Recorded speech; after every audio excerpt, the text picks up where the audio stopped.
Welcome back to the channel. This is Trinity Storm and you are watching fifth part of What If Naruto Became Demon Dragon Rider.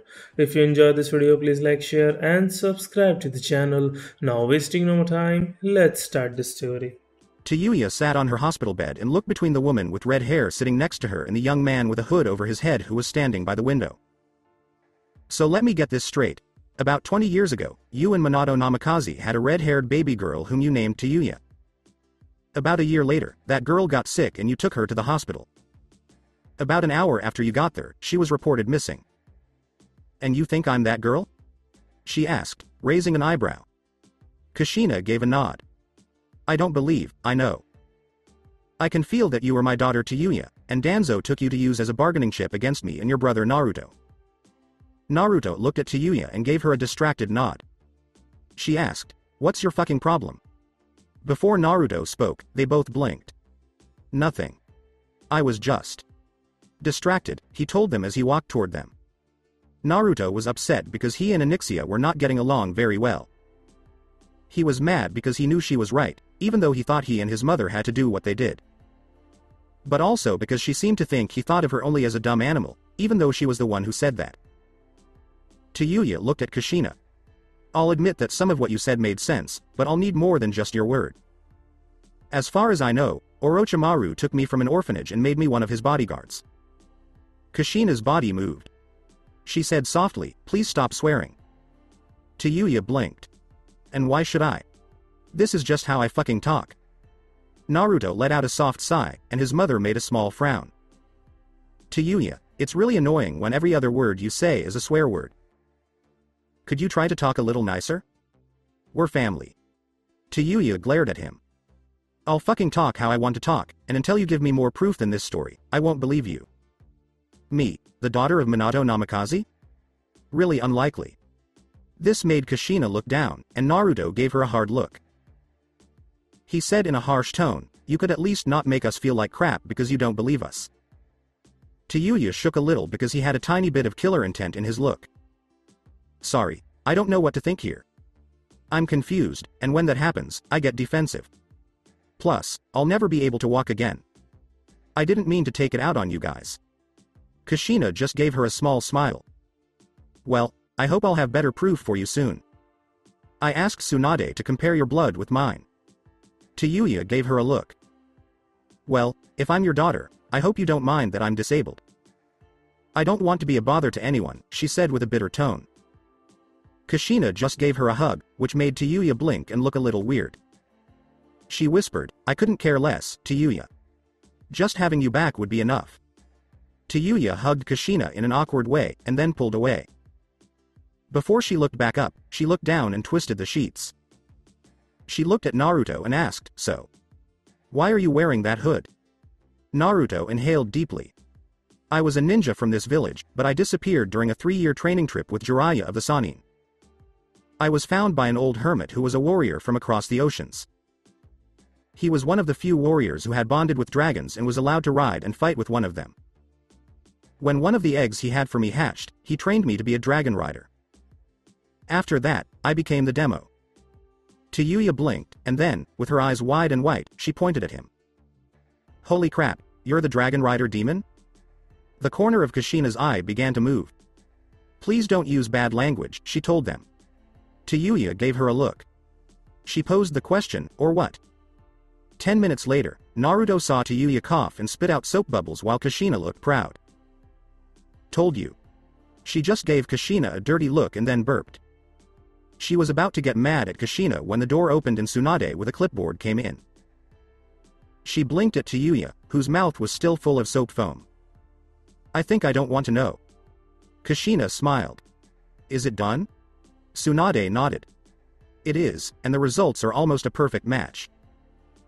The only real difference seems to be a tiny bit of Orochimaru's DNA floating around in there, but that's probably from the curse mark. Tayuya sat there, unable to move. She looked slowly at Kushina's smile, then at Naruto. She looked back slowly at Kushina. She said in a whisper, I don't know what to say. Kushina just smiled, and hugged Tayuya again. She whispered, it's so good to have you back. Tayuya just sat there for a while and then moved away. No, I'm sorry, but I can't just accept this. One minute I'm an orphan, and the next I'm the daughter of the Yondaime Hokage," she said as she started to hyperventilate. Kushina put her hand on her shoulder quickly. I know. This is going to be hard, Tayuya. I'm not expecting you to call me mom and Naruto your brother right away. I've only been there for 1 year of your life, and Naruto wasn't even born before you were taken. But I do want a chance to get to know you. Please? Tayuya looked into her eyes, which were pleading, and then down. She said, I guess it might not be a big deal, but I'm not going to wear a frilly dress or anything. Kushina giggled. I wouldn't ask you to. I didn't like to dress up either, but when I met your dad, he seemed to like it when I did. Naruto smiled and gave his sister a hug. Nei-chan, it's nice to meet you. When she looked under his hood, Tayuya blinked. When she saw the golden hair and whisker scars, her eyes got bigger. You're that little punk who ran away when I was fighting that shadow using jerk. Kushina held up a bar of soap as a threat, and Tayuya quickly stopped making noise. Naruto just smiled and walked over to Tsunade to talk. He asked softly, Ba-chan, are you sure there isn't anything you can do for her legs? She gave a head shake. I'm sorry, Naruto. Even if I had gotten to her right after she was hurt, it would have been hard. Now, it's too late. Naruto gave a head shake. No, it's not for me. I need a report on her injuries and any medical books you can lend me on the topic. Tsunade blinked before sighing. Okay, but you won't do anything without me watching you, right? Naruto nodded. Okay, I get it. Can we take her home with us? Kushina's eager face made Tsunade smile, and he nodded. Just chill out. As she and Naruto helped Tayuya into a wheelchair, Kushina smiled even wider. They were out the door in less than 10 minutes. While Naruto looked at the injuries, Kushina pushed Tayuya. She's been hurt in the back, which has thrown her lower spine out of place. Some of the chakra points in her legs are broken, which has stopped chakra from moving through them. This has caused the chakra pathways in her legs to change shape. Down there, only a tiny amount is getting through. So, I'll have to straighten the spine without hurting any nerve tissue. We'll also have to slowly fix the damaged chakra points. If she doesn't, the sudden rush of chakra through her legs will cause them to explode. Tayuya whistled when they got to the Namikaze estate. As they rolled through the gate, she said, Wow, you guys knew how to live in style. Naruto saw Onyxia relaxing nearby, but the black dragon suddenly stood up and turned away. He cautiously reached out through their connection, but instead of her, he hit a steel wall. He took a quick look down, then turned to his mom and sister. As he walked toward Onyxia, he said, I'll be there in a bit. He kept being ignored by the black dragon until he spoke up. He asked softly, so you're just going to ignore me now? Since she didn't answer, Naruto went on. You know, I wasn't the one who called you a dumb beast or something like that. You just said it. Onyxia huffed and then turned around to look at him. You might as well have said it. Did you even think about me before you started tearing that man's mind apart? About how I would feel and see what you saw. Naruto's eyes got bigger, and then he looked down like he was sorry. He said softly. I didn't realize. I thought you'd pull away from the relationship. Onyxia growled as she turned around to face him. I wouldn't leave you in a situation like that. I tried to share your pain and disgust and help lighten your load. I saw what you saw and felt what you felt. When your mother broke down, I tried to help. But instead of asking if I was okay, you yelled at me. Am I really not worth caring about? Naruto took a step back as the truth hit him. Before he looked down, his eyes watered and were hidden by his hood. You're one of the most important people in my life, Onyxia, but you're right. I mistreated you and took you for granted.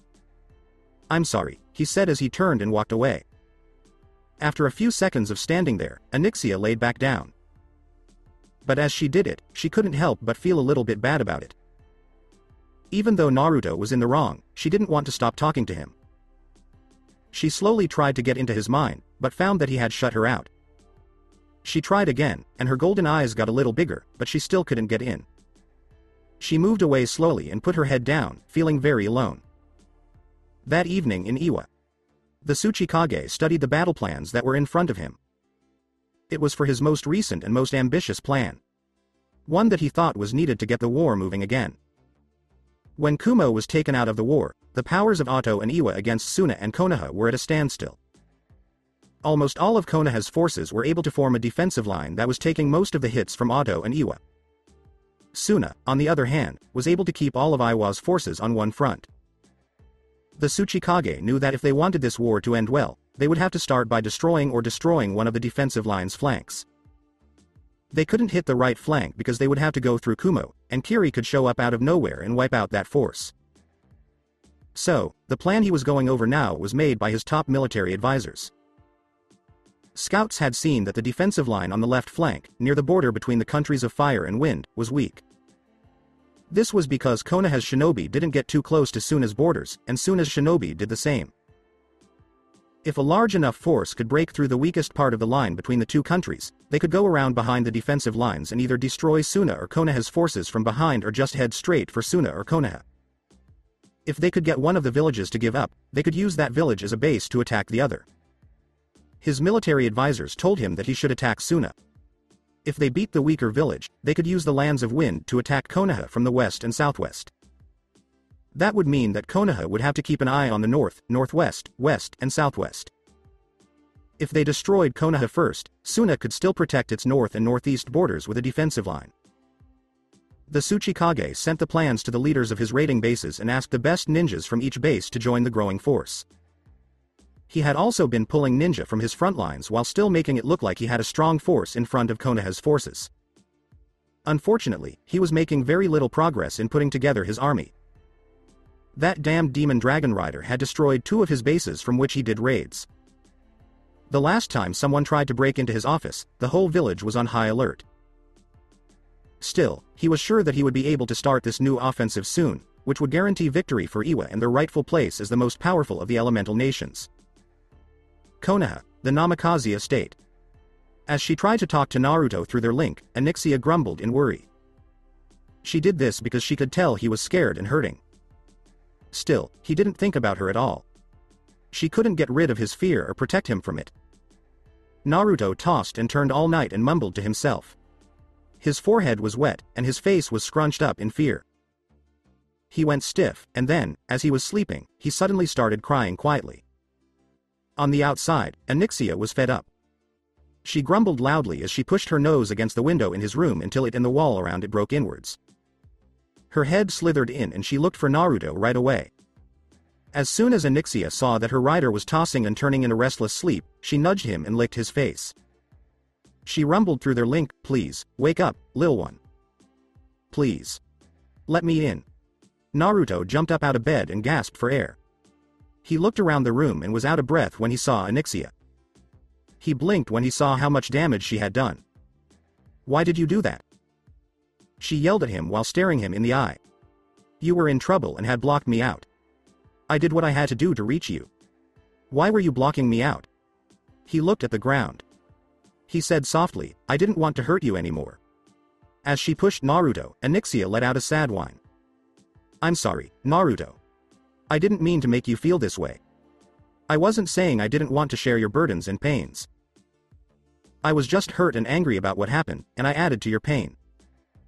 Even if you were in the wrong, I shouldn't have made it worse. I'm sorry." Kushina ran in just as Naruto hugged the nose of Onyxia.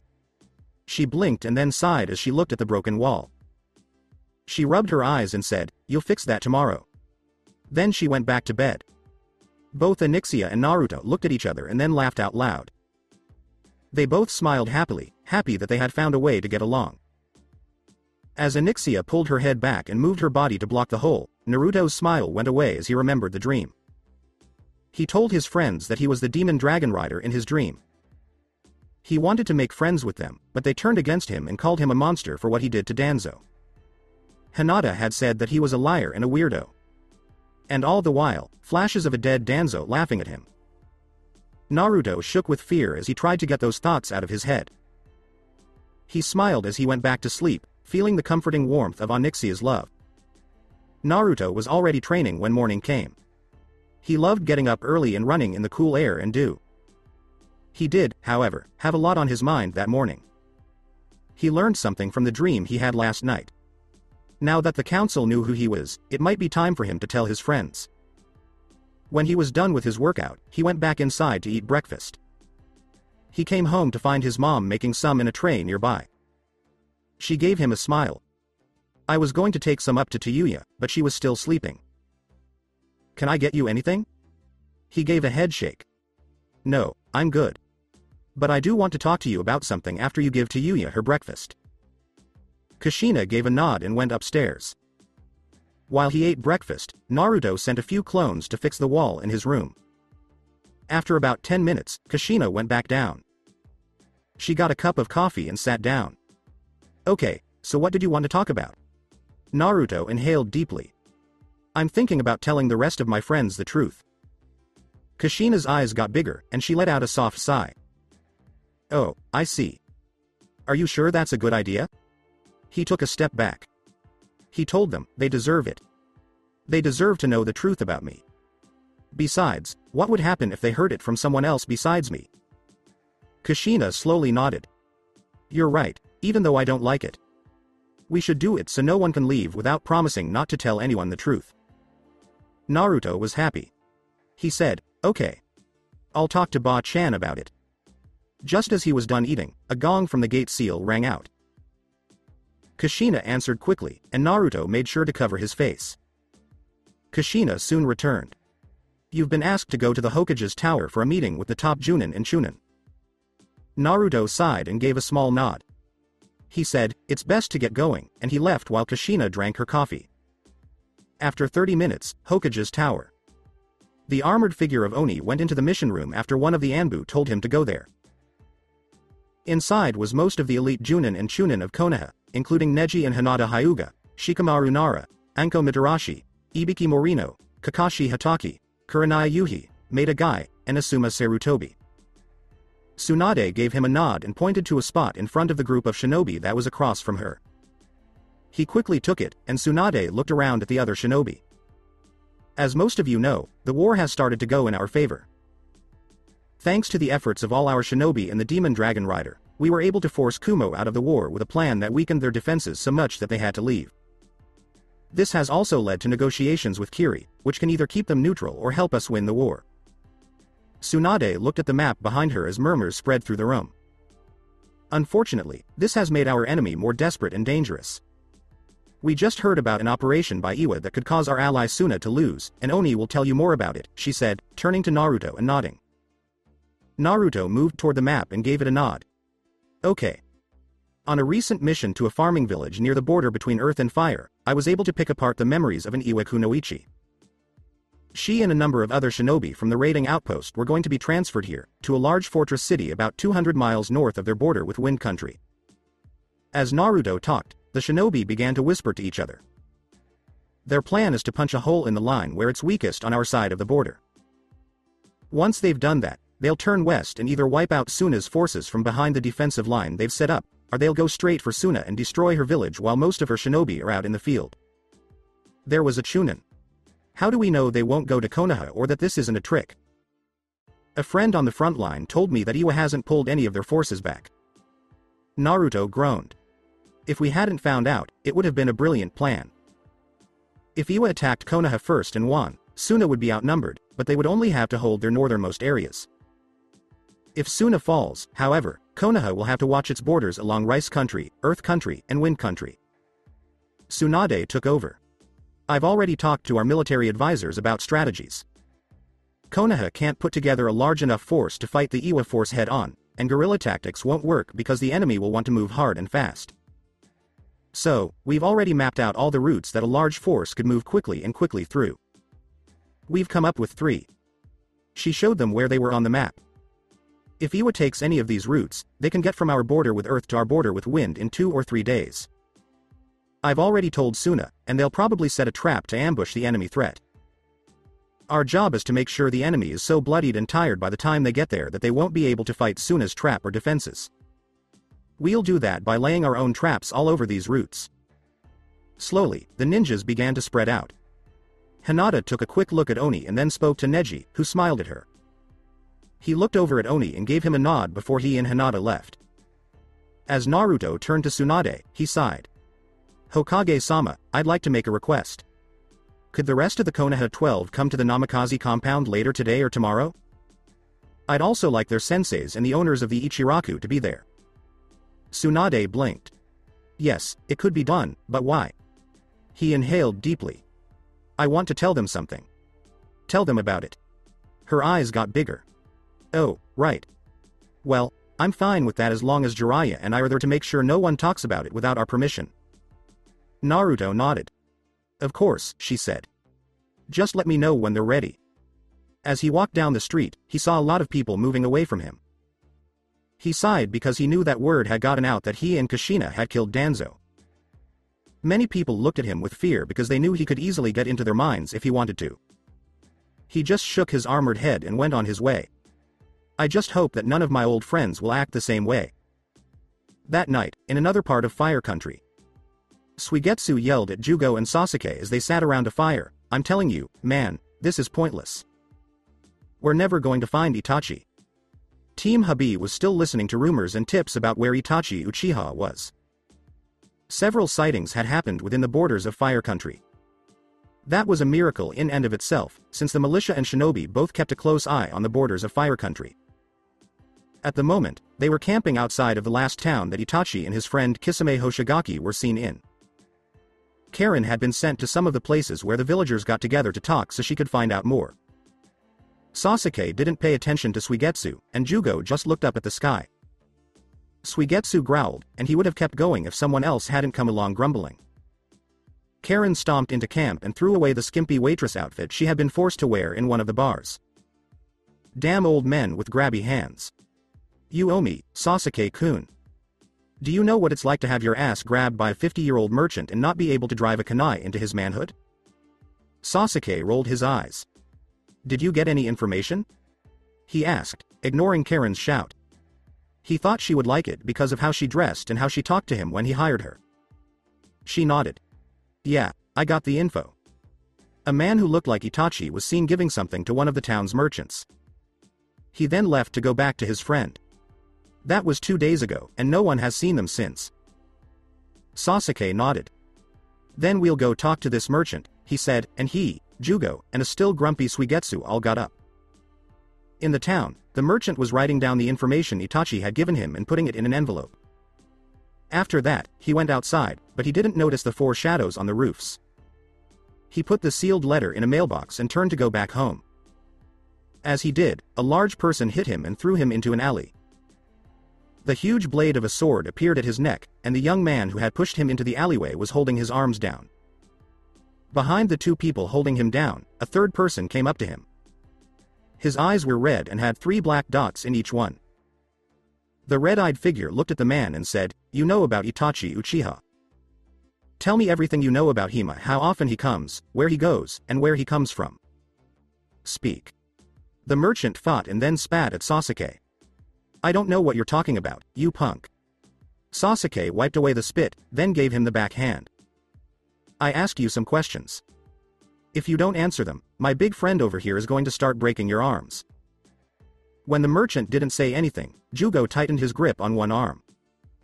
The merchant's left forearm bones broke, and he screamed in pain, but a gag stopped him. The gag was taken off when he stopped screaming. Sasuke asked again, You ready to talk? The shopkeeper let out a sigh. Fuck you, was his reply. The right forearm broke when Sasuke said, yes. As Sasuke raised his head, the businessman was really out of breath. Your legs will be next. If you tell me what I need to know, we'll get you to a hospital. The businessman kept quiet until someone grabbed his left leg. Okay. Itachi comes here to give me information about the group he works for. I sent that information on, and Itachi leaves. I don't know when or where to look for him. Sasuke asked, What about the info? Who does it go to? The man gave a head shake. I can't tell you. Believe me, I can't tell you. I can only tell you that it goes to someone who reports to someone else. Sasuke gave a slow nod. Okay, thanks for the information. Jugo, you already know what to do. The man with orange hair was knocked out by a punch after the teen with orange hair nodded. As he took the man to the hospital, Sasuke went to the mailbox, opened it with his hand, and took the letter out. He looked at the front to find the address, then put the letter back in the box and shut the lid. He looked at Karen and Suigetsu. Okay, new mission. We're going to find out who Itachi is telling things to. Hopefully, they can lead us to Itachi. All three of them left after the two nodded. The next day, Namikaze compound. When Naruto heard Tayuya play, he smiled. She asked if they had any instruments soon after she got to the Namikaze estate. Kushina went out and bought you a flute when she asked for one. As she tried it out, Tayuya's face lit up, and then she started to play for them. Naruto smiled as he went to his room and took out a rough-looking wooden flute. During his time with Aragon, he learned to play a flute that looked like a penny whistle in his spare time. He listened to Tayuya for a while, then played a lower harmony along with her. Kushina just listened as the two went on for a few minutes. She cheered when they were done. That was wonderful. Tayuya got a little red, but she still smiled. Yeah, I've always been good at playing the flute, but I learned other ways to do it. Naruto gave a soft nod. Even though he was a crazy bad guy, Orochimaru knew how to do some pretty cool jutsu. Kushina shuddered. I just hope I don't run into him ever again. They all said, yes, and then they all looked up when the gate bell rang. Kushina stood. I'll get it. Naruto, take care of what you need to do, and bring Tayuya down with you. Naruto nodded, and then he ran into his room quickly. Kushina went down to the ground floor and out to the gate. She opened it by unlocking it and sliding it open, and Jiraiya and Tsunade were there. They both gave Kushina a nod, and she smiled and took a step back to let them in. As Tsunade looked around, she smiled. You're right, Jiraiya. Minato really did know how to live. Jiraiya gave a soft chuckle. He looked at Kushina and said, yeah, he did. Where is the Gaki? The others will be there in about 10 minutes. A muffled voice said, here, Ero Sennin. It came from the doorway. Naruto stood there in his usual black clothes and hood, with the face mask covering the lower part of his face. His eyes were already red, and the pupils had gotten smaller and narrower. Glad you could join us. As Naruto came over, they both smiled. He took Jiraiya's hand and gave Tsunade a hug, which she returned. She let out a soft sigh as he pulled away. Are you sure, Naruto, that you want to do this? Naruto inhaled deeply. Yes, they should know, or at least most of them should, and it's better for them to hear it from me than from someone else. Tsunade nodded. Don't worry. I'm sure they'll forgive you after they beat the crap out of you. As they went inside, where Tayuya was sitting in her wheelchair, they all laughed. She looked at their happy faces and blinked. She asked, what did I miss? Naruto moved one hand. Nothing, Nei-chan. Nothing. People should be coming soon. Tayuya muttered as she put her shirt and pants back in place. Her hair was in a ponytail, and she was wearing a hat that her mother had bought when she and Naruto worked for a month outside the Elemental Nations. It was a ball cap, and she was wearing it backwards. Naruto gave a soft laugh, but stopped when the bell went off again. He inhaled deeply. Here we go. Shikamaru was the first to come in, then Kiba and Choji. When they saw Tayuya, Shikamaru and Kiba stopped and Shikamaru pointed at her. Hokage-sama, what is this Oto Kunoichi doing here? I fought her with Tamari-san from Suna. Tayuya growled. You're the shadow punk. You groped my behind with that shadow strangulation jutsu, you asshole. Shikamaru started to sweat as Kushina gave him a hard look. This is Shikamaru-san, my daughter. I'd appreciate it if you didn't make a scene. Shikamaru took a deep breath and muttered, troublesome, before sitting down. When Kiba looked at Tayuya, he got a little red in the face and moved away with Akamaru. After about 10 minutes, everyone was there. Shikamaru was sitting on a couch next to Choji, who was eating potato chips out of a bag.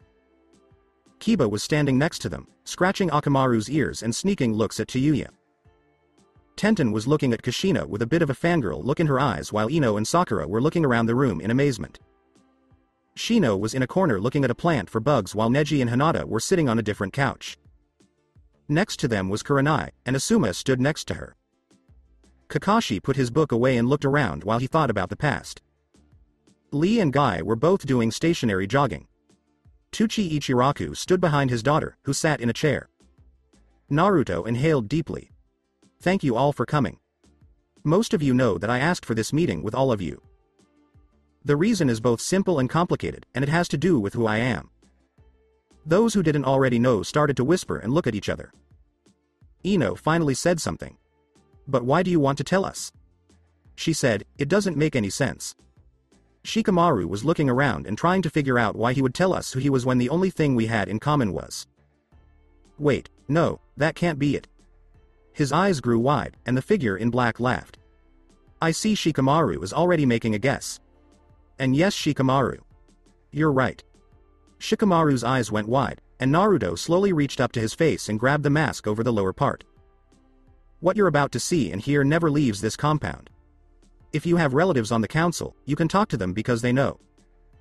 Slowly, he took off the mask, and his eyes turned back to their normal blue. Everyone except Hinata stared in silence as Naruto's whisker marks appeared. Slowly, he took off his hood, revealing his long, spiky blonde hair. He smiled softly at them all. Hey there. Looks like I'm home. He said. There was complete silence, then a scream of Naruto, followed by a pink blur smashing into him and hugging him tightly. Naruto gasped softly as Sakura cried while hugging him. That seemed to set something off, because Ayame, Lee, Choji, and Kiba all joined the hug. Shino stood there without showing any emotion. Tenten, Ino, Asuma, and Kurenai all had their mouths wide open. Kakashi's eye was wide and his body was shaking, and Guy was crying about how young this scene was. Shikamaru and Neji just sat there dumbfounded, and Tucci had passed out. Hinata, Tsunade, Jiraiya, and Kushina all smiled, while Tayuya muttered something about stupid situations. The group of people hugging Naruto finally let go of him. Sakura was wiping away her tears and smiling, while Kiba smacked his arm and said, "You jerk. Where have you been, you idiot?" "It's a long story," Naruto said after taking a deep breath. "I'll tell you if you sit down again." And so he did. He told them about Aragon and the basics of what he learned from him. He told them about Onyxia and how she hatched for him and how they became close. He told them about his training and how he made his sword. His voice softened when he talked about Aragon's death and Kyuubi's attempt to take over him. His voice then got harder when he talked about Sarutobi's betrayal of him and his family. When he was done, many people in the room were so shocked that they couldn't speak. Shino then surprised everyone with one word, "Damn." Tucci said, "Damn, you've really been on an adventure, haven't you, Naruto?" Everyone nodded and blinked. "I'm sorry I lied to you all for so long," Naruto said with a slow nod. "I know that I've hurt all of you a lot. I hope you'll be able to forgive me." Hinata got up and walked over to him. Many people in the room were quiet, waiting to see what she would do. She just smiled and put her hand on his shoulder. "After everything you've done?" she asked. "I am sure I can." The others started to agree, and Sakura said, "As long as you don't leave us again." She told him, "We're just glad to have you back." Kiba smiled and said, "You know what we need to do now, right? We should have a party. The ninja who can't be predicted is back and better than ever." Outside, Onyxia roared with happiness and Naruto felt warm. For the first time in a long time, he really felt like he had come home. It had been 3 days since Naruto told the rest of the Konoha 12, their sensei, and the Ichiraku who he really was. During that time, they had started training with him in a sneaky way. From the outside, it looked like the famous Oni was just training with some of the most famous new shinobi. For those who knew what an Oni was, Naruto's time with his friends was a chance to bond. Tenten was attacking Naruto with a lot of kunai and shuriken at the moment. She was excited about the chance to test herself against Naruto's armor and weapons. When Naruto said that most ninja weapons couldn't break through his armor, she took that as a challenge. As Naruto blocked, another attack made his shield shake. He went straight forward and hit hard and fast. Tenten's back flip made him vulnerable to a ninjutsu and a kodaichi attack. The 3 blades clashed, and Tenten used the kodaichi to attack quickly. Naruto dodged and swung his sword around so that the hilt would hit her in the head. Tenten dodged and swung, but Naruto flipped over her and hit her in the back.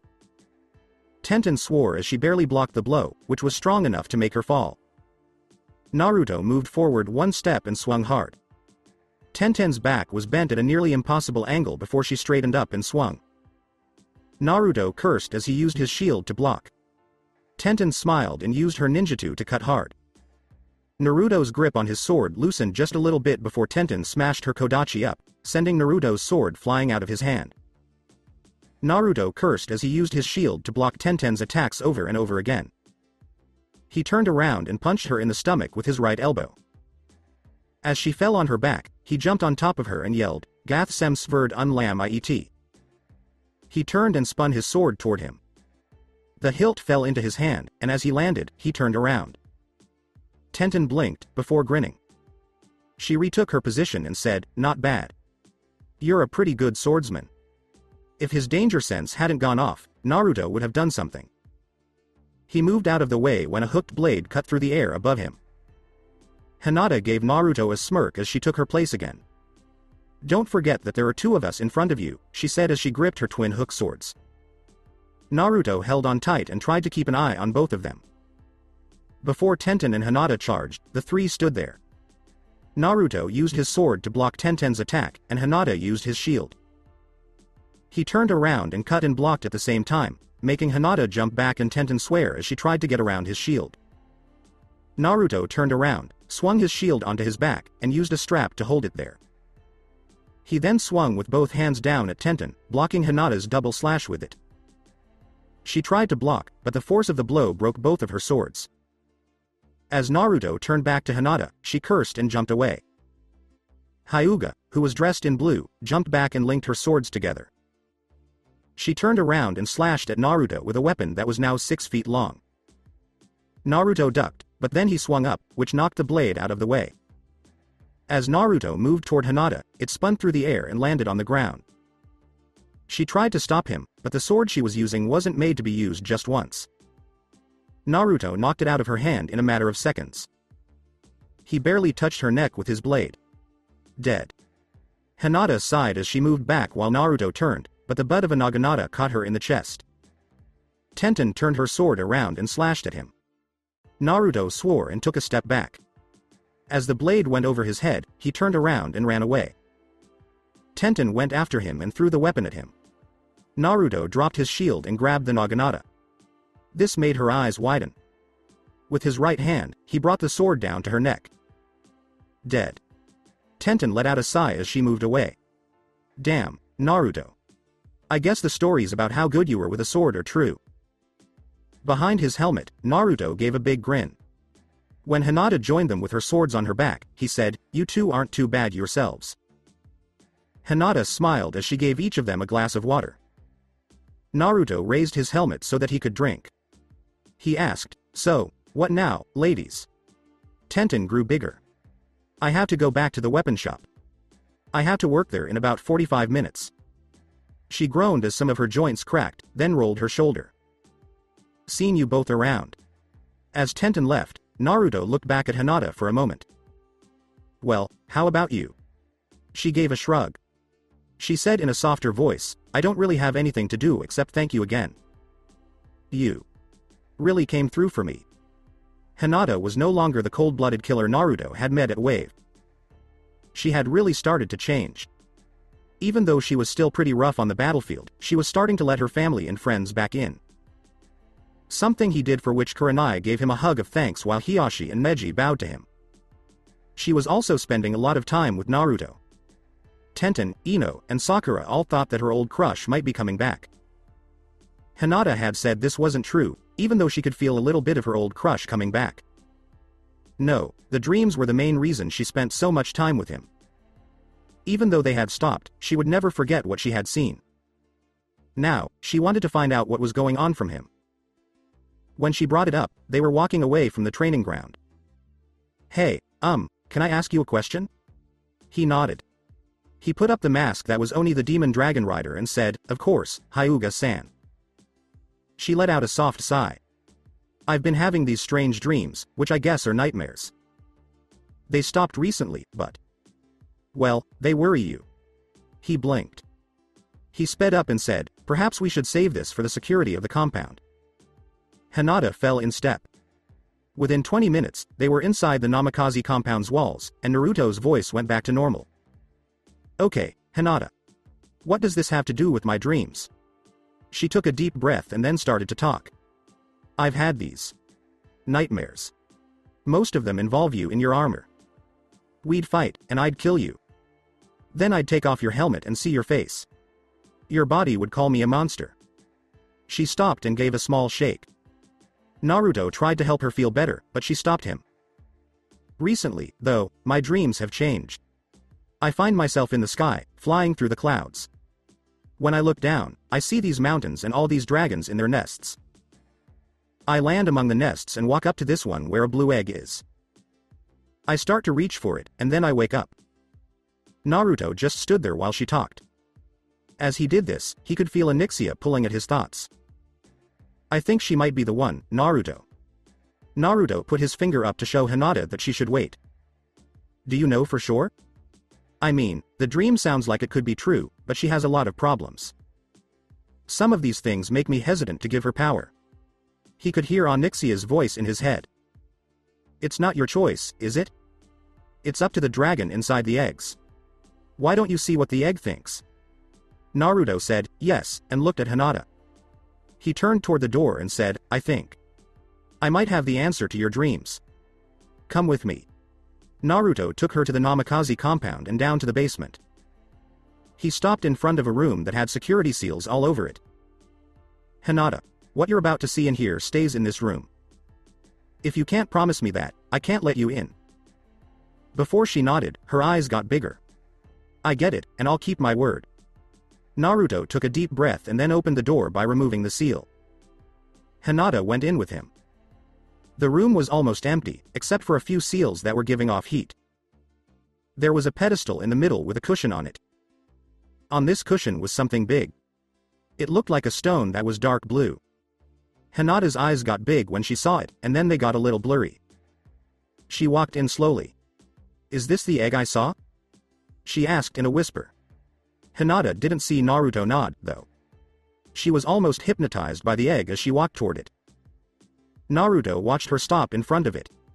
She slowly moved her hand toward the egg and then put it on it slowly. Naruto stiffened a little and felt a small tingle where his Dragon Rider mark was on the back of his hand. As Hinata blinked, he smiled and pulled her hand away. She gave Naruto a look. She looked embarrassed as she said, "I'm sorry. I didn't mean to just." "Sorry." He smirked. "It's okay, Hinata. In fact, I'm glad you did," he told her as he gently touched the egg. She gave him a blink. She asked in a confused tone, "What do you mean?" He laughed. He told her, "I'll tell you what. Come back in a week, and bring your father with you." She turned her head a bit. She asked, "Why?" Naruto smirked. He said, "It's a surprise."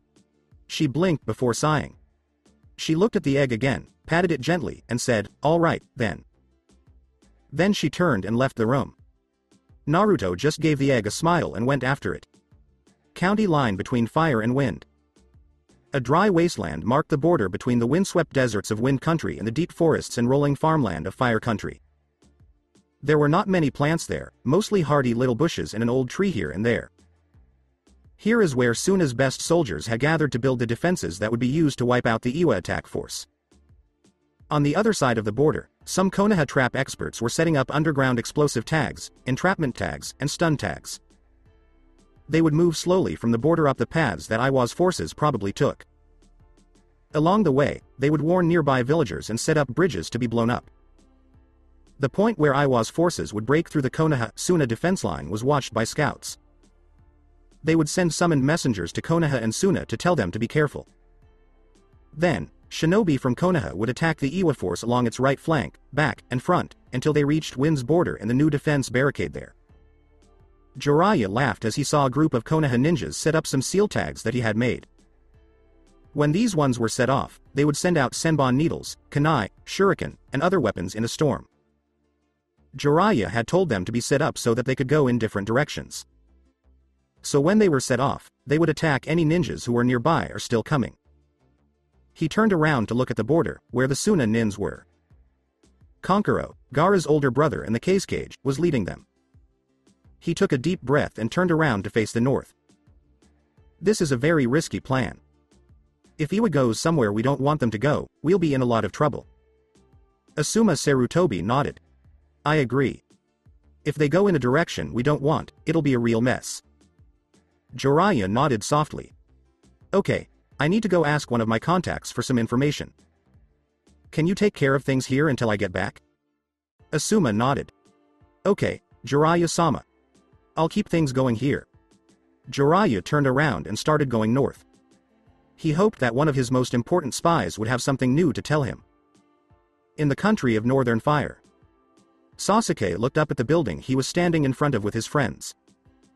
It was a building for making books. More importantly, it was where the Toad Sannin Jiraiya's adult novels called Icha Icha were published. Sasuke didn't understand why the address on the letter led him and the others to this place. But if it helped him find Itachi faster, that was fine. As Jugo, Suigetsu, and Karen kept watch outside, Sasuke entered. A person at the front desk looked up as he did. When she saw his weapons, her eyes got bigger. She asked, can I help you? Sasuke nodded. Yes, you can. I'd like to speak with whoever is in charge here. The women nodded and ran back into the building quickly. She came back after about 10 minutes. Buku-sama will see you now, she said. When Sasuke went back into the room where she had been, he saw an old man with balding hair and wrinkles. As he looked up at him, the man changed his glasses. Mister, you wanted to see me. Sasuke walked up to the desk and said, Uchiha, Sasuke Uchiha. You're going to tell me who you're sending the information you get from my brother Itachi to. Buku froze before trembling slightly. He replied, I don't know what you're talking about. As Sasuke moved around the desk, he sighed.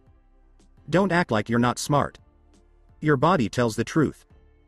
I'm looking for my brother, and if you don't know where he is, tell me where I can find the person who does. Bukua trembled. I can't tell you. Sasuke sighed, pulling out a kunai. Are you really sure about that? Buku trembled even more. I. Jiraiya of the Sannin. I'm Jiraiya of the Sannin. Before Sasuke nodded, his eyes got bigger. He turned and said, I see. Thank you for telling me that. By the way, I don't think you should tell anyone about this. It could be bad for your health. Sasuke left and went with his 3 other friends. Sasuke growled as they walked away. We have a problem. Jiraiya of the Sannin is the man we are now looking for. As he leaned against a wall, everyone looked at him. It doesn't make sense. Itachi is a traitor to Konoha, so why would he work for one of its best ninjas? Karen put her glasses back on. Could Itachi, despite what he did, still be working for Konoha? Sasuke stopped moving and turned around, his black eyes as cold as ice. If that was even a little bit true, I'd burn Konoha to the ground, he said as he walked away. It's known that Jiraiya of the Sannin has a thing for women. Karen will get him close, then put a drug in his drink to make him weak. I'll then try to get information from him. Jugo and Suigetsu, be ready to knock him out if you have to. Both of them said, yes, and Karen looked sick. She asked, Sasuke, do I really have to? She knew the answer to her question from the way she was looked at. Konoha, a week later. Tayuya grumbled as she pushed her wheelchair through the village. Many people gave her small looks of sympathy. As she wheeled into the park, she gave them dirty looks. She was happy to finally be able to leave the house. She had seen her brother and mother train and was a little bit envious. She liked being a ninja a lot. Even though it was for a crazy power-hungry freak with a thing for snakes, she still liked having all that power. She was now stuck in a wheelchair and could only move around while playing her flute. As she rolled under a tree, she sighed and put the brakes on. She slowly opened the flute case that was sitting on her lap, took out her flute, and set the case down. Shino was looking for bugs as he walked through the park. The Aburame were always looking for new insects to study, take DNA samples from, and try to use to change their own hives. He was looking at the trunk of a tree when he heard a flute playing softly in the background. He looked up slowly as he felt his bugs move in response to the music. They almost looked like they were sleeping. He followed the sound until he found the source. He stood near a tree and listened to Tayuya play a soft tune. Several other people had also stopped to listen to the music while Tayuya played with her eyes closed. Many people talked about how well she played. Shino could feel his bugs buzzing along with the music. It was a low buzz that let them know they were at peace. As he moved slowly toward her, he also felt a strange peace come over him. He stepped on a branch, which was a bad thing. When the music stopped, Tayuya's eyes opened wide. She turned around, and when her eyes fell on the aburame, they grew narrow. She snapped, "Can I help you?" As she put her flute back in its case. Shino did a bow. "Sorry, I didn't mean to scare you or hurt your feelings. I was just enjoying your music." She made a soft growl, but her eyes got softer. She muttered, "Thanks. It's just about the only thing I can do these days." Sino walked up to her and stood beside her. "I do not think we were properly introduced. My name is Shino Aburame." She groaned. "Tayuya. Tayuya Namikaze," she said, hesitating on adding the Namikaze. She wasn't quite used to it yet. He nodded. "It's great to meet you." She nodded. "Yeah," she said. She reached down and took the brake off the wheelchair, then rolled it back toward the path. One of her wheels got stuck, and as she tried to get it moving again, she cursed. Shino approached her from behind. "May I be of some help to you?" She gave him a glare. She struggled with the wheel. "I don't need any fucking help. Just because I'm crippled doesn't make me useless." Shino tilted his head, which made the shadow of his hood cover it even more. "I didn't say you were useless. I just offered to help. Since my presence seems to bother you, I'll leave," he said, turning and walking away. Tayuya growled. "Fine," she said. "Yes, I would like some help." Shino turned around and gave the chair a gentle push, which freed the wheel. As he pushed her onto the path, Tayuya sighed softly. She said quietly, "I'm sorry." Shino did nothing but nod. "It's understandable. From what I've seen, you have a pretty aggressive personality. Add to that your anger and sadness over your legs, and you've become a bit unstable. There's no need to apologize." She let out a soft sigh. She asked, "So, what were you doing? I guess you were doing something else besides listening to me?" Shino nodded as he walked through the park while gently pushing Tayuya. "Yes, I was actually looking for insect specimens to try to improve the abilities of my clan's hives. I wasn't finding anything useful, though, and your music was a nice distraction." Tayuya had a slight blush. She said, "Thanks. I just picked it up at the orphanage where I was dumped." Shino nodded, and they went on talking about random things every now and then. They had found their way back to the Namikaze estate without realizing it. When they stopped outside the gate, Tayuya sighed. She said, "Well, this was interesting." Shino nodded. "Yes, I hope you'll let me come visit you sometime. Your music was very interesting to me, and it had a very unique effect on my insects," he said. She blinked. "Sure, I guess I wouldn't mind, since I don't have a lot of friends." He made a bow. "You're very kind, Tayuya-san. Maybe we could have lunch together this weekend." She nodded. "Okay, see you later, Shino," she said, and she wheeled through the gate as Shino turned away. He couldn't figure out why he had the sudden urge to ask to see her again. He acted like it didn't bother him and walked away. Inside, Naruto, Kushina, Hinata, and Hiyashi were just about done with lunch. Hiyashi wiped his lips with a napkin in a way that was both dainty and haughty. It wasn't so much that he wanted to do it as that years of being polite had made it a habit. He gave Naruto a quick look. "So, Naruto-san, may I ask why you asked me and my daughter to be here?" He asked in a warm voice. Naruto nodded. "Of course, Hiyashi-san," he said. "Or let me show you instead of telling you." As he waved his hand, a clone came in carrying the big blue stone from the basement. Hiyashi looked at Kushina with a puzzled look, and Hinata's eyes got bigger. The stone was put in front of Hinata by Naruto. "This could take a while, Hiyashi-san, but trust me, it will be worth it in the end." Naruto was only partly right, as it turned out. Within half an hour, the stone started to squeak and rumble. Everyone stopped and looked, and Anixia looked on from a window nearby. The egg kept rumbling and squeaking until cracks started to show. As the squeaks got louder, a small piece began to come up.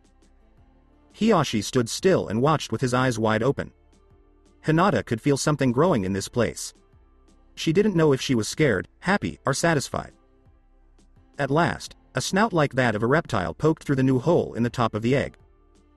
It cracked open as the creature inside the egg made a small squeak. The nose went back, and there were a few more squeaks and trembles.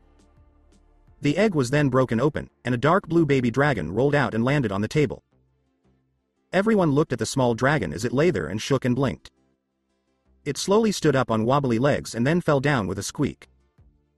Onyxia made a soft rumbling sound as she looked at the baby dragon. It stood up slowly and squeaked as it looked around at the other people there.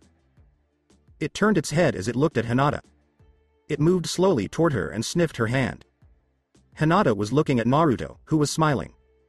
He said in a soft voice, "Don't worry." He said softly, "But be careful when you touch it." Hinata reached out in a slow way. She gently put her hand on the head of the tiny dragon. She screamed out, fell back, and grabbed her hand. Hiyashi jumped to his feet, but Naruto's raised hand stopped him.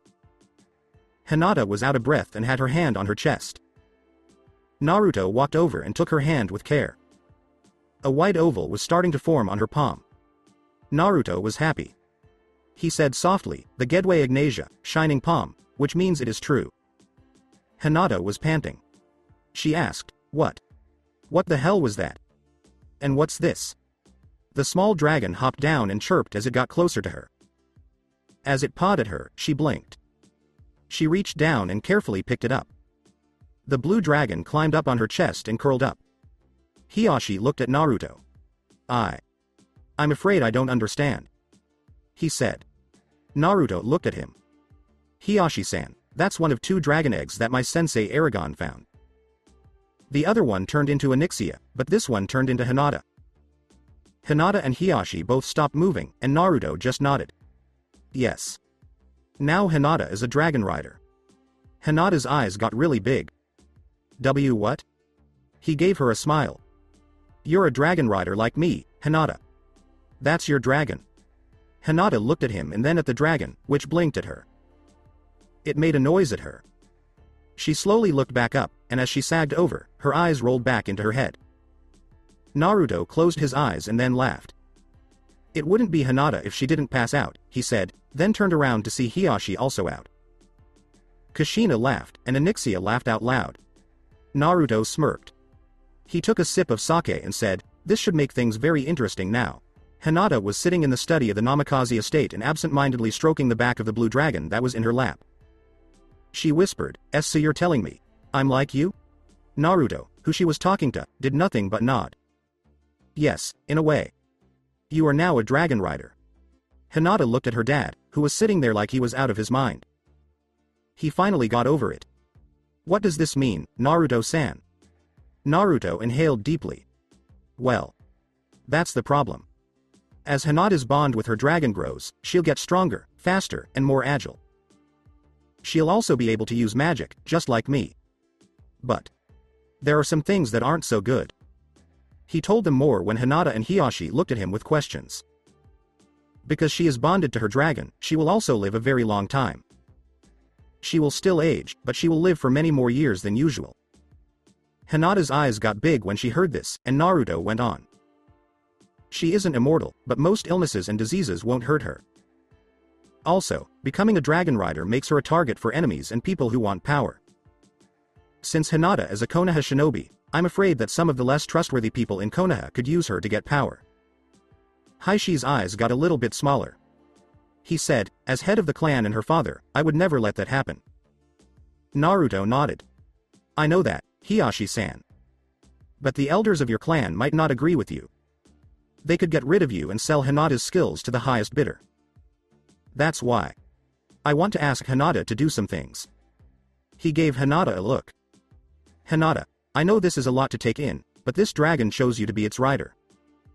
It is your destiny, if you choose it. If you want, I can train you to be a dragon rider, but I will need 2 things from you." When Hinata looked at the dragon, she bit her lip. "What? What are these 2 things?"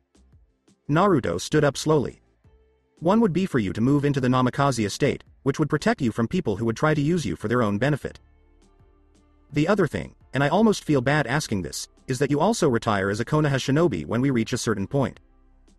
Hinata gave him a sharp look up. "What? I can't do that, Naruto. I wouldn't be able to become head of the Hyuga clan if I did." Naruto nodded slowly. "I know, Hinata. That's why I'm telling you these things now. I'm not asking for your decision. I'm just giving you the facts so you can go home and think about it, he said softly. Hinata bobbed her head slowly and looked down. Is it okay to go? Is it a man or a woman? Naruto connected with Onyxia in his mind. Do you know what it is? From the smell, I'd say a young man, she said with some excitement. Not much time would have passed between them. He might be a good match. Naruto smiled when he could feel how happy she was. He looked back at Hinata and said, "Take it easy, girl." Onyxia thinks he's male. She nodded. She asked, "So, do I take him with me, or do I leave him here?" Naruto was happy. "Why don't you leave him here for now? But until you decide, come see him every day so he can still get to know you." Hinata nodded, and she gave the dragon to Naruto in a gentle way. As Hinata and Hiyashi were getting ready to leave, the dragon looked at her and blinked. Then, as they left, he let out a sound that was almost sad. Hinata stopped when she heard this, and then she turned around and went back. She touched the dragon's head softly. She said in a soft voice, "I'm sorry, Lil One. I'll be back tomorrow, okay?" The dragon looked at her, blinked, and then climbed reluctantly onto Naruto's chest. Hinata looked at Naruto before she left, and her eyes had a sad look to them. The little dragon made Naruto sigh. "Don't worry.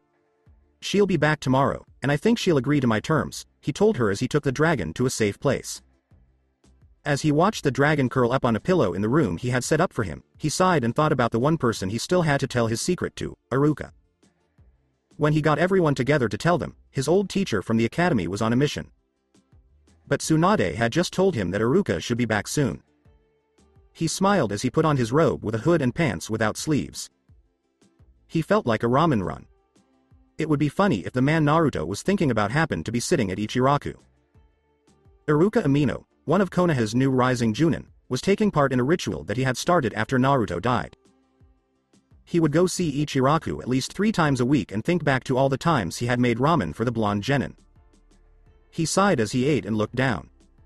Ayame bit her lip behind the counter and looked at her father, who shook his head. It was murder to not tell Iruka that Naruto was still alive, but they had to because it was against an S-ranked law.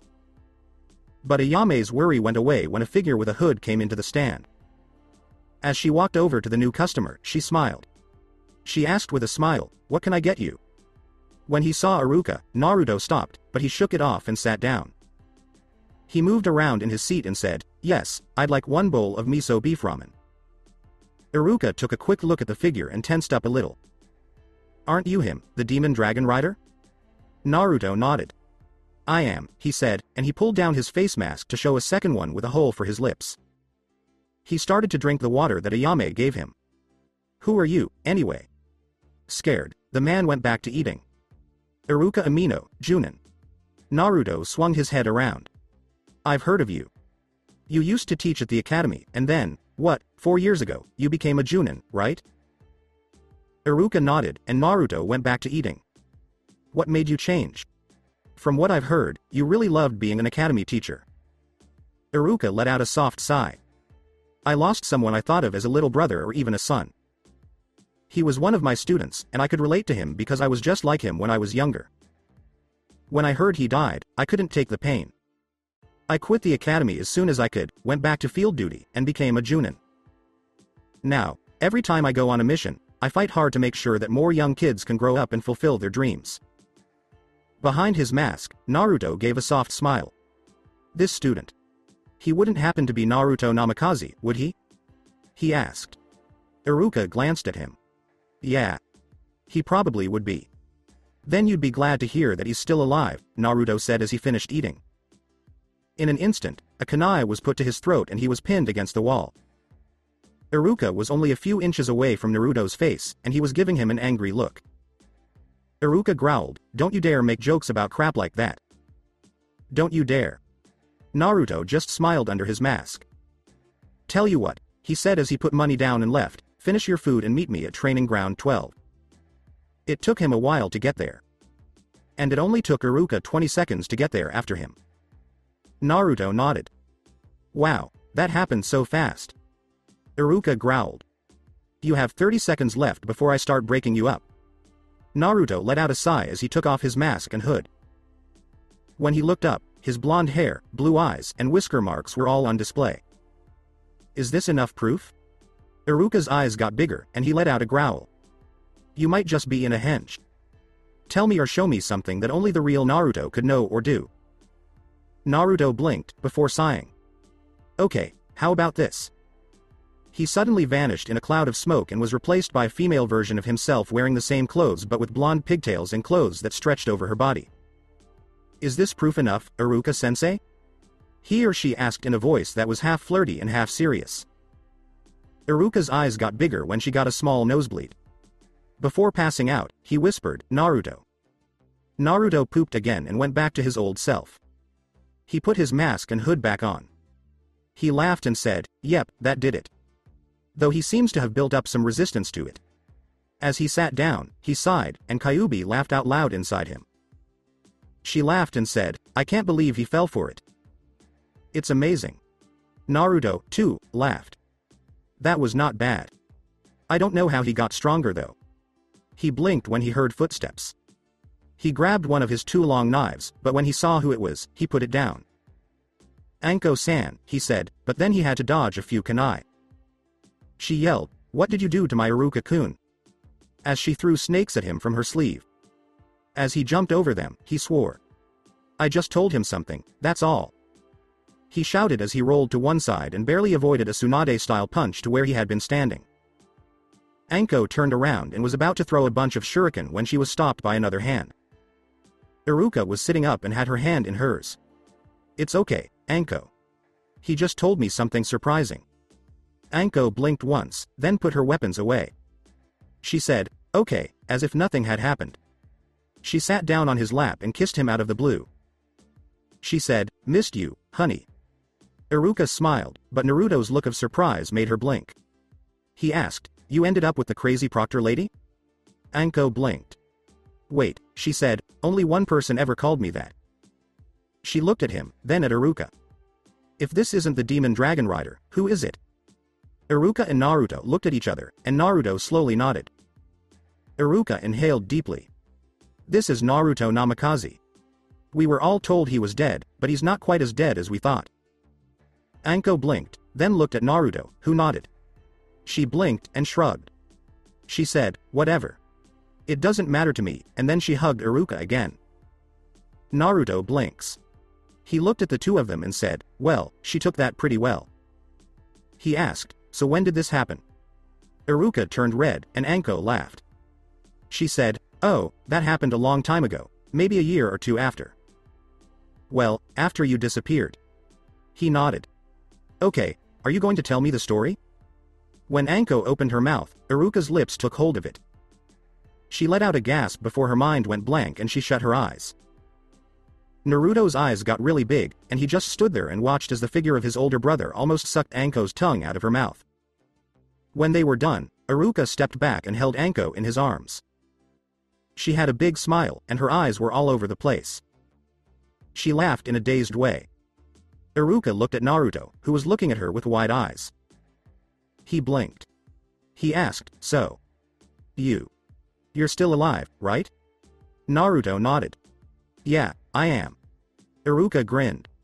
Wow, this is, and how? Naruto was happy. Should I tell her now, or should I wait until she makes sense? Anko woke up from her trance. She asked, What happened? Iruka watched her. He looked back at Naruto and said, well, hubby Haim, Naruto was going to tell us how he's still alive and maybe why he's been gone for so long. Naruto inhaled deeply. Okay, here's reason number 10, he said, and then he told them everything else. By the end, they both had their eyes closed. Incredible. Iruka said. Anko was chuckling. Damn Gaki. Talk about a major upgrade. She said. Naruto grinned. He stood up and said, so now you two know. I think that's all you need to know for those who need to know. The same was true of the other two. Then what? Anko grinned. She yelled, Dango. And hugged Iruka's neck. She gave Iruka puppy dog eyes and a pout as she asked, Puissy? Iruka groaned. Oh. Okay. He said, smiling. Anko cheered and gave him a tight hug on the arm. As they were leaving, she looked back and saw Naruto wink at her and hand her a coupon for free dango for a month. She blinked, and then her eyes got bigger. She gave a wink and a small nod. As they walked away, Naruto smiled. After 2 days, Northern Fire Country. Jiraiya smiled as he walked into the building of his publisher. "Good morning to you all," he said with a smile. Buku stopped talking to his secretary and looked around. "Welcome, Jiraiya-sama. What brings you here today? Is it a new book?" Jiraiya shook his head. "Don't worry, Buku-san. I'm writing one myself. I came over to see if you had any letters or papers for me," he said. Buku nodded. "Of course, we have some fan mail, including one from your biggest fan." As the secretary gave him a big stack of mail, Jiraiya nodded. He took it and pulled out a certain letter right away. "Thank you. As I said, I'm working on a new manuscript. Hopefully, I'll have it in a few months." Buku bowed. He said, "Thank you, Jiraiya-sama. We eagerly look forward to it." Jiraiya hummed as he looked at the rest of the mail. He stopped and his pervert senses started to tingle. He slowly looked up and saw a beautiful woman with red hair, long legs, and D-cup breasts. She was wearing a short, blue dress with no straps that stopped at the middle of her thighs. When the woman stood there and looked at herself in a small mirror, Jiraiya's eyes popped open. She put some blush on her cheeks, shut the mirror, and adjusted her purse before walking out the door. Jiraiya smiled as he went after them. She turned a corner and gasped when the strap on her purse broke. The purse started to fall, but Jiraiya caught it. He gave it to her with a smile. He told her, "Here you are, ma'am." She was happy. She said, "Oh, thank you. I can't believe it, I just bought this." He nodded. "Yeah, there are some really cheap things coming out now." She groaned. "Wait, you're not Jiraiya, the author of the Icha Icha books, are you?" Jiraiya winced in his mind, but all he did was smile and nod. "Why, yes I am," he said. She gave a grin. "They're amazing. I love those books. Can I get your autograph?" she asked, pulling an orange book out of her purse. She was happy. Jiraiya blinked. Sure," he said. "To whom?" he asked. "Hi, my name is Karen. Would you like a drink?" she asked. As Jiraiya signed, he gave a nod. "That would be just fine." She gave him her book back with a smile and led him to the closest bar. "I also read your first story, The Gutsy Ninja, and I thought it was pretty good." Jiraiya smiled. "You liked that, huh? I'm glad. Not a lot of people did." He looked away for a moment. At that moment, Karen put some kind of powder in the sake that had just been brought out. She poured each of them a glass and gave him his. "So," she asked with a sly smile, "do you think I could help you come up with ideas for your next Icha Icha book?" As Jiraiya talked, his eyes got bigger. He drank some sake to calm down and closed his eyes. He fell flat on the bar when he said, "This tastes a little." Karen breathed a sigh of relief when 3 other people came out of nowhere and grabbed the sleeping Sanin. The genjutsu stopped working on the people in the bar after the 4 of them left. The next day in Konoha, Hinata was sitting in her room, looking at a wall with blurry eyes. She was going over her options in her mind. What do I do? Can I really let go of everything? Being a shinobi from Konoha and the clan's heiress? This makes no sense. Still, I can't just ignore this. I was picked by that dragon. He picked me out of all the people in the world. How can I not pay attention to that? She sighed, but before she could look up, someone knocked on the door. She got up right away. "Come on in." When the door opened, Hiyashi walked in. He slowly sat down on the bed next to her and said, "Hinata." She whispered "To-san" as she turned to face him. He gave her a soft smile. He asked, "You're still not sure about this, right?" When she said yes, he pulled her in close. "It's a big decision, Hinata. A very big decision." She inhaled deeply. "I don't know what to do, To-san. I have to help Konoha and the Hyuga, but I can't just ignore this. Please tell me what to do." Hiyashi gave her a gentle pat on the back. "I can't tell you what to do, Hinata. Only you can decide. All I can say is that you should follow your heart and instincts." They will never lie to you. Hinata looked at him for a moment, then gave him a smile. She said, that is so cheesy and overused. Hiyashi only half smiled at her. I know. Before Hiyashi calmed down, the two of them just laughed. Hinata, I'll support you no matter what you decide. You're my daughter, and I've let you down in the past. I won't do that again. Hinata gave him a soft smile. She kissed his cheek and said, thanks, To-san.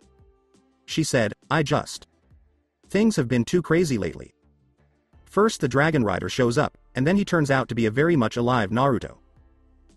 There have been so many changes that I don't know which way is up anymore. Hiyashi had a laugh. I know what you mean.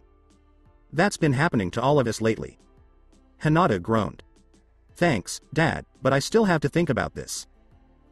Her dad was standing. He kissed her forehead and told her, take your time. He quietly left her room, and she threw herself back on her bed in anger. She closed her eyes slowly, hoping that sleep would help her relax. Fire country in the north.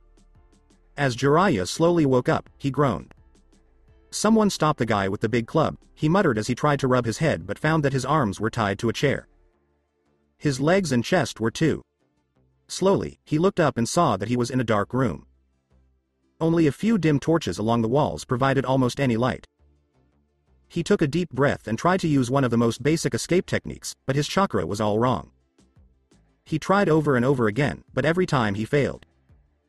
He finally sighed and moved one of his arms, which made the kunai hidden in his sleeves fall out. When he didn't feel them in his sleeves, he blinked. He finally just tried the old trick of trying to move around. He started moving his arms and wrists, but stopped when a door opened in the shadows. He couldn't quite tell who was coming in, but he saw two shadows walk in. Jiraiya didn't move as a man's voice came from a figure. Jiraiya of the Sannin is one of Konoha's most respected ninjas. Why would you take advice from one of Konoha's biggest betrayers? Jiraiya blinked. Who are you? And why am I here? The figure let out a soft growl. I'm the one who asks questions. Where is Itachi Uchiha? Jiraiya blinked. I really don't know. The figure barked even louder. You were getting information from him, so you are lying. Tell me where he is. Jiraiya blinked and then gave a small nod. Sasuke Uchiha, is that you? Before stepping out of the shadows, the figure stiffened. Sasuke said, tell me what I want to know. Jiraiya laughed, and Sasuke gave him a mean look. What's the joke? Jiraiya smirked. You, the great last loyal Uchiha of Konoha, are now one of the top 4 traitors in Konoha, along with Danzo, Orochimaru, and Itachi. You're no better than any of them. Sasuke growled. He yelled, don't you dare compare me to my brother. And punched the Sannin, but the Sannin turned into smoke. Sasuke turned almost right away to the other figure, Karen. It was a copy. He played us for fools. Karen had just closed her eyes when they popped open. He's on his way. A nearby wall blew open, and an armored toad came in. Its tongue shot out and hit Karen, sticking her to the wall in a puddle of slime. After that, Jiraiya dragged Suigetsu and Jugo, who were tied together, into the room. As he dropped them, he said, a little late. Sasuke let out a growl, and his eyes turned into Sharingans. Jiraiya sighed. Sasuke, I have surrounded this whole building with the esophagus of the fire-breathing toad from the Myoboku mountain rock-in. In 10 minutes, the digestive juices will have eaten through the walls and will start eating you. If you can kill me before that happens, the summon won't come, but if I don't, you'll die. You can also give up and go back to Konoha to stand trial for leaving the village. Sasuke stood there and gave Jiraiya a mean look. He carefully thought about what he could do. He didn't think he could beat Jiraiya and still get away in time. Jiraiya was a Sannin. He didn't know Kenjutsu as well as Orochimaru, but he was amazing at sealing and ninjutsu. Even with his Sharingan, he wouldn't be able to win this fight. He had gotten Orochimaru out of nowhere and by accident. Not only was Jiraiya ready for him, but he also had a surprise for him. Sasuke inhaled deeply. Even though it hurt him, he had no choice but to do it. He was not able to beat Jiraiya. Slowly, he took off his weapons and set them down. As the Sharingan went away, he put his hands up. Jiraiya nodded. As he tied Sasuke's wrists and legs together, he said coldly, smart move. Then he put a chakra dampening seal on him. He did the same thing to Karen and then got her out of the mucus. Jiraiya moved the other 3 bound figures next to Sasuke as he looked at the ground. The toad Sanin looked down his nose at Sasuke. You know, I almost wish you hadn't given up. I would have loved to kill you. If you hadn't left Konoha, Naruto might still be alive. Sasuke didn't say anything, so Jiraiya hit him on the back of the neck, which knocked him out. As Sasuke fell to the floor, he felt something in his heart that he didn't remember feeling before: regret. Then everything got dark for him. Konoha, Namikaze Estate. Naruto was sitting in his father's study and reading the scrolls that Tsunade had given him. When he was done taking notes, he nodded. He smiled as he stood up and said, I think that's it. I really think I've got it. He ran to the backyard, where there was a garden, and got there quickly. He stopped at the back door and smiled. Tayuya was playing her flute while she sat in her wheelchair. Shino was nearby looking for bugs. But if you were close enough, you could hear a buzzing sound coming from his body. As he watched them, Naruto smiled. They hadn't seen each other for 3 days. And they were already close. Most people didn't hang out with the Aburame clan, and Tayuya was a bit of a mystery, so people were wary around her. So they found that they had something in common. Tayuya was done and put down her flute. She asked, find anything yet? Shino stood slowly with a jar that had a couple of small insects in it. Yes, I found a pair of beetles with thick-looking shells, he told her as he joined her. I hope they can help us improve our own insects. She took a look at the bugs. She looked up at the sky and said, niece. She said, it's very quiet here. I didn't have much peace in Auto, and I haven't had much peace like this in my whole life. Shino nodded. You might like to visit my family's compound. Most of the clan talks to their insects more than to each other, or uses their insects to talk to each other. Tayuya gave him a small smile. She said softly, I'd like that. Shino moved his face to hide the slight blush on his cheeks. Tayuya blinked and then turned away. But don't think that's asking for a date or anything. I was just saying. The flash of a camera was close by, but neither of them had seen it. But Naruto did, and he smiled. Shino blinked, and Naruto took that as a sign that the bug user needed to be saved. He moved toward them.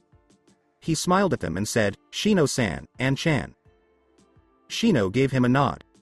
Maybe I should get going, Naruto-san. I need to get these specimens back to my clan. See you later, Tayuya-san, he said with a bow as he left the compound. Tayuya sighed as she saw him go. Damn, I made a mistake, didn't I? Naruto gave a shrug. Don't be afraid, it's not that bad. Tayuya looked at him. What's going on? I thought you wanted to talk to one of us. Naruto nodded. Yeah, I wanted to tell you that I've been looking at your wounds and I think I can heal you. Tayuya blinked. Then she closed her eyes again. Then she closed her eyes a third time and took a deep breath. What? Naruto nodded. Yes, I think I can. I've been studying the damage to your spine and legs, and I think I can heal them with my magic. Tayuya sat there for a while before her face went blank. She gave him a look. How can you do it when the best doctor in the world, Tsunade, can't? Naruto blinked. Because I have power that she doesn't. I think I can do it, but even if I can't, it won't hurt anything. Tayuya bit her lip. I just don't want to get my hopes up. I've had them dashed too many times before. Naruto touched her shoulder with his hand. I get it, and I promise to do everything in my power to make it work. Tayuya nodded. She said, okay, well, I'll think about it, and then she drove away. Naruto looked at her, and then Kushina came and joined him. She gave her camera to him with a smile. Got a nice picture. Naruto had a laugh. Blackmail? She said, oh yeah, and then went to get it developed. Naruto sighed as he walked into the estate, but as soon as he did, he heard the front gate door seal chime. He ran over quickly and put his face mask on to hide his face. When he opened the gate and saw Hinata, he blinked. Hinata looked at him and blinked. She said, Rider-san, while they were out in public. Naruto nodded. He asked, Hyuga-san, won't you come in? Naruto locked the gate after she did. As they walked into the estate, he gave her a smile. The little blue dragon came into the room and squeaked at Hinata almost right away. She went over and smiled as she picked him up. She asked, "Did you miss me?" The dragon made a noise and then nodded. Naruto was leaning against the wall and smiling. He asked, "So, what brings you here?" Hinata looked at him. She said, "I've made my choice." So that's it for today. I hope you guys enjoyed it. Don't forget to like, share and subscribe to the channel for more awesome stories like this. Thank you. See you all in my next video.